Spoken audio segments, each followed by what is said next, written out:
Kamusta kaibigan? Japtech Mobile Phone Repair at your service. Meron akong ginagawa ngayon charging port or charging pin ng isang cellphone. Habang ginagawa ko ito ay may bigla akong naalala. Nung ako'y nag-uumpisa pa lamang sa larangan, ng pagre-repair ay hindi din talaga ganon. Kadali ang pagiging isang cellphone technician. Makakaranas ka muna ng maraming kabiguan bago mo makamit ang masarap na tagumpay. Mayroon lang akong short story na ibabahagi sa'yo kaibigan at sana magustuhan mo ito. Huwag kang manghinayang kung ngayon ay nabigo ka, tandaan mo. Mas magandang nabigo ka dahil sinubukan mo kaysa sa nabigo ka nang hindi mo pa sinusubukan. Hindi sa taas ng edukasyon na susukat ang pagkatao, mababa man ang pinag-aralan mo. Kung marunong ka rumespeto, daig mo pa ang edukado. Ang tunay na sikreto sa tagumpay ay pagkakisip at patuloy na pagbangon sa bawat pagkakamali. Huwag kang matakot sumuko, lagi mong tandaan na ang pagkatalo ay silbing aral sa mga karanasan mo at doon ka natututo.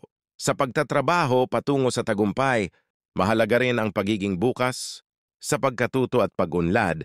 Huwag mong takasan ang mga hamon, kundi harapin ito ng may tapang at may lakas ng loob.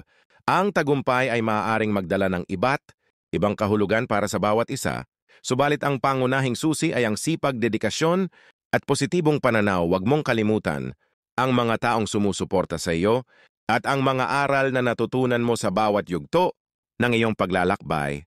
Sa pamamagitan ng pagpupursige at pagiging bukas sa pagbabago, ikaw ay tiyak na makakamtan ang tagumpay na iyong inaasam. Ang bawat tagumpay ay bunga ng hindi sumusuko. Walang imposible sa taong may positibong pananaw. Ang pag-asa ay hindi kailanman nawawala. Kailangan lang natin itong hanapin. Ang pagkakamali ay hindi katapusan, kundi isang pagkakataon para matuto at magpatuloy.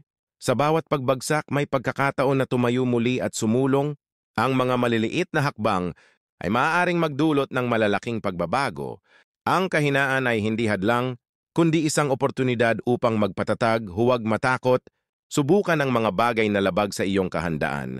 Dahil dito mo matutuklasan ang iyong tunay na kakayahan. Sa bawat pagsubok, may pagkakataon na patunayan ang ating tapang at tatag. Hindi hadlang ang kahirapan, kundi isang hagdan patungo sa ginhawa. Ang bawat tagumpay ay bunga ng hindi sumusuko. Wala ang imposible. Sa'yo kaibigan at sana ay magustuhan mo ito.